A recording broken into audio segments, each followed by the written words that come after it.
बच्चों, हिंदी लोकवाणी 10वीं कक्षा के दूसरी इकाई की पहली कविता मातृभूमि, जिसके लेखक, जिसके रचयिता मैथिली शरण गुप्त हैं, इसका स्वाध्याय यानी इसकी जो एक्टिविटी है, क्वेश्चन आंसर्स है, ये हम आपको बहुत ही छोटे से वीडियो में बहुत शॉर्ट में एक्सप्लेन कर रहे हैं। आपके स्क्रीन पर आप देख पा रहे हैं कि पहला सवाल है, सूचना के अनुसार कृतियां कीजिए। मतलब आपका पहला सवाल इस तरह से दिया हुआ है कि कृति पूर्ण करना है। नंबर 1, फूलों की विशेषताएं। अब आपको बताना है कि जो फ्लावर्स होते हैं उनकी क्या खूबियां होती हैं, क्या विशेषताएं होती हैं। तो पहली विशेषता है सुगंधित और दूसरी विशेषता है सुख देने वाले। आइए कृति नंबर 1 का दूसरा पार्ट देखते हैं। 1 का दूसरा पार्ट है जन्मभूमि की विशेषताएं। मातृभूमि यानी हमारे देश की धरती की विशेषताएं क्या हैं? नंबर 1, शांति करने वाली। नंबर 2, दुख हरने वाली। नंबर 3, क्षमा करने वाली। और नंबर 4, वात्सल्य वाली। ये कृति नंबर 1 के पहले और दूसरे कृतियां पूरी की गई। अब उसके बाद प्रश्न नंबर 2, यहां पे लिखा, इन शब्द के शब्द समूहों के लिए कविता में प्रयुक्त शब्द लिखिए। जो शब्द समूह हैं उनके लिए हमें प्रयुक्त शब्द लिखना है। मतलब पक्षियों के समूह को कविता में क्या कहा गया है? उसे खग वृंद कहा गया है। आप लोगों ने देखा होगा हमारे वीडियो लेक्चर में जो हमने बनाए थे इस कविता पर, जो इसमें ये सारी चीजें लिखी गई हैं शब्दार्थ में। तो पक्षियों के समूह का सवाल अगर आता है तो आप क्या लिखोगे? खग वृंद। खग यानी पक्षी, वृंद यानी समूह यानी झुंड। शेष नाग का फन को शेष फन कहा गया है। समुद्र को रत्नाकर कहा गया है। सूरज और चांद को सूर्य चंद्र कहा गया है। तो बच्चों, ये था हमारा दूसरा सवाल। तीसरा सवाल देखते हैं।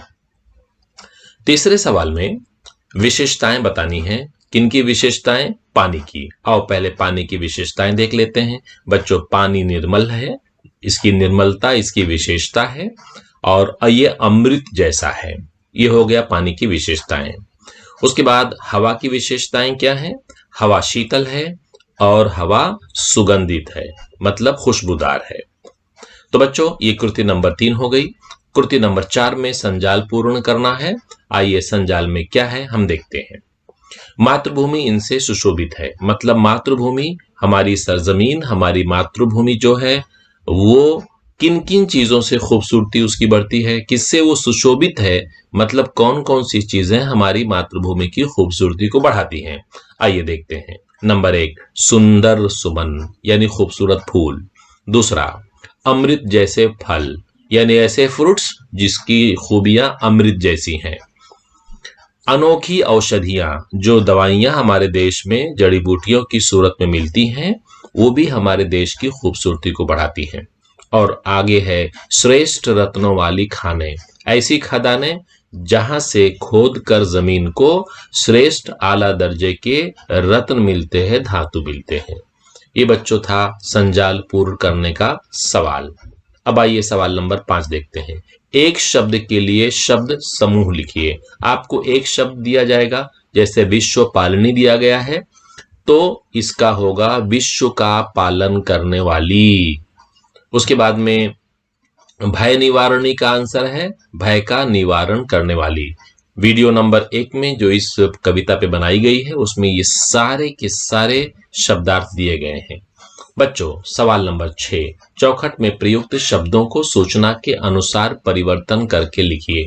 यहां पर क्या होगा कि ये जो शब्द दिए गए हैं, ये शब्द सत्य, रात, निर्मल, शीतल, ये आपका सवाल है। इसका आपको विलोम लिखना है और इसका पर्यायवाची लिखना है। विलोम का मतलब होता है अपोजिट वर्ड्स।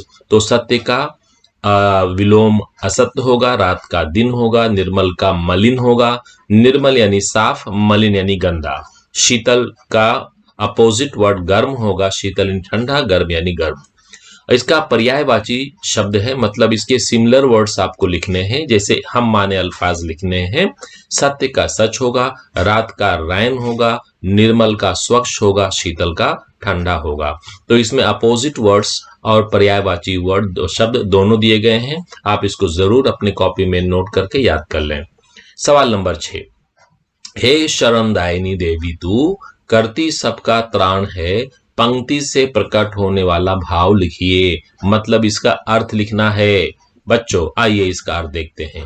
कवि कहते हैं कि अय भारत माता, तुम अपनी गोद में सबको शरण देने वाली देवी हो।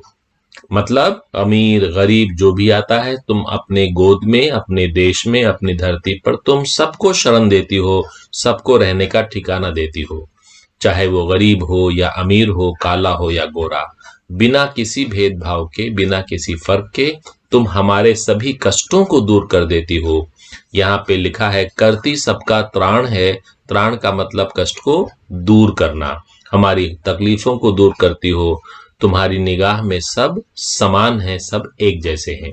बस आसान से ढंग से हमने आपको इसका एक्टिविटी, इसका स्वाध्याय बताया, और जल्दी ही हम आपके सामने कलाकार का एक वीडियो लेक्चर अपलोड करेंगे। और आप इसको, अगर अभी तक आपने इस चैनल को सब्सक्राइब नहीं किया है तो जरूर सब्सक्राइब कर लें।